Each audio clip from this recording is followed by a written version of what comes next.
తెలంగాణ రాష్ట్రంలో కొత్త ప్రభుత్వం ఏర్పడి ఎమ్మెల్యేల ఎలక్షన్లు అయిపోయి దాదాపు 2 సంవత్సరాలు కావస్తుంది.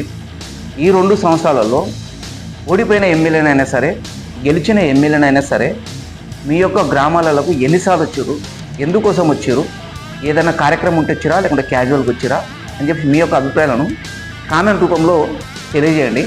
ఎందుకంటే ఇప్పుడు నేను పెట్టబోయే వీడియో ఆల్మోస్ట్ దానికి రిలేటెడ్గా ఉంటుంది. సరిగ్గా ఎమ్మెల్యేల ఎలక్షన్లు ఒక 2 నెలలు ఉన్నాయనగా లేదా 3 నెలలు ఉన్నాయనగా ఎమ్మెల్యేగా పోటీ చేసే వ్యక్తి, అది ఏ పార్టీ అయినా కావచ్చు లేదా ఇండిపెండెంట్ అయినా కావచ్చు, ఎమ్మెల్యేగా పోటీ చేసే వ్యక్తి ఆ యొక్క నియోజకవర్గంలో ఒక 9 మండలాలు, 7 మండలాలు, 10 మండలాలు ఉండొచ్చు, లేదా 200 నుంచి 300 గ్రామాలు ఉండొచ్చు. జనాభా లెక్కలకు వచ్చేవరకు లక్షల్లోనే ఉంటుంది. ఓటర్ లిస్ట్ కూడా లక్షల్లోనే ఉంటుంది. 2 నెలలు ఎలక్షన్లు ఉన్నాయనగా ఈ 2 నెలల లోపే ఎన్ని గ్రామాలకు వీలైతే అన్ని గ్రామాలకు, ఎన్ని మండలాలకు వీలైతే అన్ని మండలాలకి విజిట్ చేయడానికి ప్లాన్ చేసుకొని, ఆ ప్లాన్ ప్రకారం కంపల్సరీ ఒక విలేజ్కి ఒక్కసారన్నా వెళ్ళాలనే ఒక ప్లాన్ తోటి వెళ్ళడానికి ప్రయత్నం చేస్తాడు.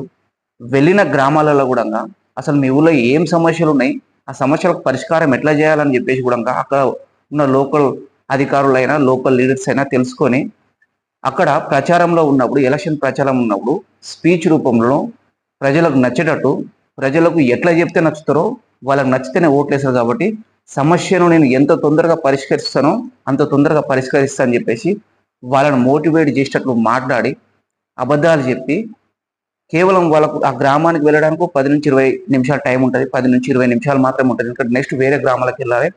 మిగిలింది కేవలం 2 నెలలు 3 నెలల ప్రచారం చేసే కాలం కూడా ఉంది. 2 నెలలు 3 నెలలు అని చెప్పేసి 10 నుంచి 20 నిమిషాలలో వాళ్ళు మాట్లాడే స్పీచ్లో ఆ గ్రామానికి సంబంధించిన సమస్యల పట్ల పూర్తి అవగాహనతో వాటికి ఎట్లయితే సాల్వ్ చేయాలో కూడా చెప్పి పోతారు. ఇవి నేను చేస్తాను, నన్ను గెలిపియండి అని చెప్పేసి హామీ ఇచ్చి మరి వెళ్తారు. కానీ 2 నెలలు కేవలం ఎలక్షన్లకు 2 నెలలు 3 నెలలు ఉంటేనే అన్ని గ్రామాలు తిరగడానికి ప్లాన్ చేసుకొని, అన్ని మండలాలకు వెళ్ళడానికి ప్లాన్ చేసుకొని, భారీ భారీ బహిరంగ సభలు పెట్టి, పెద్ద పెద్ద లీడర్ని తెచ్చి, CM level leader, minister level లీడర్స్ని తెచ్చి, అందరికీ మందు చిందు ఇచ్చి, కేవలం 2 నెలల్లోనే అన్ని గ్రామాలను విజిట్ చేసేటట్టు, అన్ని ప్రోగ్రామ్ చేసేటట్టు, ఎలాంటి కార్యక్రమం అయినా సరే సక్సెస్ఫుల్గా అయ్యేటట్టు ప్లాన్ చేసుకొని, ఎలక్షన్ టైంలో వచ్చిన రాజకీయ నాయకులు వన్స్ గెలిచిన తర్వాతనైనా లేదా ఓడిపోయిన ఎమ్మెల్యేనైనా ఇప్పటిదాకా 2 సంవత్సరాలు అవుతుంది, ఎన్ని గ్రామాలకు మీరు విజిట్ చేశారు, ఎన్ని మండలాలకు మీరు విజిట్ చేస్తారు, ఏ గ్రామంలో అసలు ఎన్ని వాగ్దానాలు ఇచ్చినామో, ఏ గ్రామంలో ఏం చెప్పినామో కూడా మర్చిపోయిన నాయకులు ఉన్నారు. ఫర్ ఎగ్జాంపుల్ మా విలేజ్ చెప్తున్నాను. దాదాపు ప్రభుత్వం ఏర్పడి 2 సంవత్సరాలు అవుతుంది. ప్రతిపక్షమైన అధికార పక్షమైన ఈ నాయకులకు నేను మీ ద్వారా అడిగేది ఏంటంటే, చెప్పేది ఏంటంటే, ఇప్పటిదాకా మా గ్రామానికి మీరు ఎన్నిసార్లు వచ్చారు, ఎలక్షన్ టైంలో వచ్చి మీరు మాకు ఇచ్చిన వాగ్దానం నెరవేర్చినాయా లేవా, వాటి కోసం ఆలోచిస్తురా లేదా, అధికారుల పైన వీటి కోసం కనీసం చెప్తురా లేదా. ఇక నేను పలానా గ్రామానికి వెళ్ళినా వాళ్ళ గ్రామంలో నేను ఈ మాట ఇచ్చిన వాళ్ళకి ఈ మాట కంపల్సరీ నెరవేర్చాలి వాళ్ళకి అని చెప్పేసి ఆలోచించే నాయకులు ఉన్నారా కనీసం? మా గ్రామం అనే కాదు, మా కాన్స్టిట్యున్సీ అనే కాదు, రాష్ట్రం మొత్తమైన, దేశం మొత్తమైన ఇదే సమస్య ఉంది. 2 నెలలలో నియోజకవర్గం మొత్తం తిరిగిన రాజకీయ నాయకులు 5 సంవత్సరాల కాల పరిమితి ఉన్న కూడా ఒక్కొక్క గ్రామానికి వెళ్ళని గ్రామాలు కూడా ఉన్నాయి ఇప్పటిదాకా కూడా. అట్లుంటుంది రాజకీయ నాయకుల పనితీరు. ఇలా మీరు ఎలక్షన్ టైంలో వచ్చి మా గ్రామానికి వచ్చి, మా మండలానికి వచ్చి ఇన్ని వాగ్దానాలు ఇచ్చారు, ఇన్ని ప్రామిసెస్ ఇచ్చారు, మీరు ఇది చేస్తా అది చేస్తా అని చెప్పేసి కనీసం ఇప్పుడు ఫోన్ చేసే కూడా లేపుతలేరు, మెసేజ్ చేసే కూడా రిప్లై లేదు అని అడిగే నాయకులు ఉన్నారు ఎవరైనా? బై మిస్టేక్ ఎవరైనా కనుక అట్లా అడిగిరు అనుకోండి, నెక్స్ట్ డే నుంచి ఆ కార్యకర్త ఎక్కడో ఉంటాడు. ఇక పిఏలకు చెప్పేస్తారు, గన్మ్యాన్లకు చెప్పేస్తారు, అందరికి చెప్తారు. అట్లుంది మన రాష్ట్రంలో, మన దేశంలో ప్రస్తుత రాజకీయ నాయకుల పనితీరు ఉంది.